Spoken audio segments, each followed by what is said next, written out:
And on the market, now she's heavy, heavy on the ground. You can see her.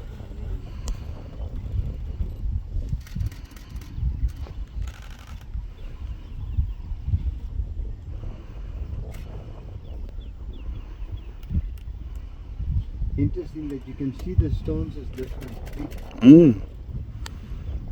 The white rhinos don't look at you like this because their neck is too short. They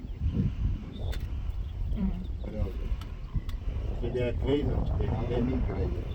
They've got big head, but they can't lift the head up.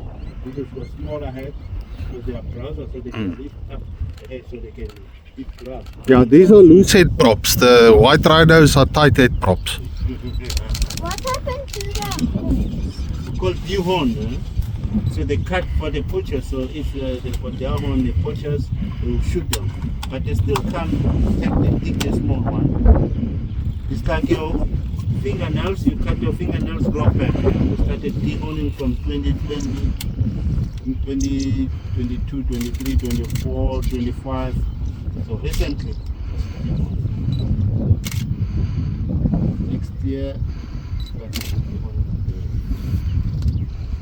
That was a black rhino are smaller than white rhino. They're more aggressive because they can see very well, they can hear very well and smell very well. But white rhino, they've got two eyesight, they can't see far away, but the sense of smelling and hearing. That's why they're so dangerous.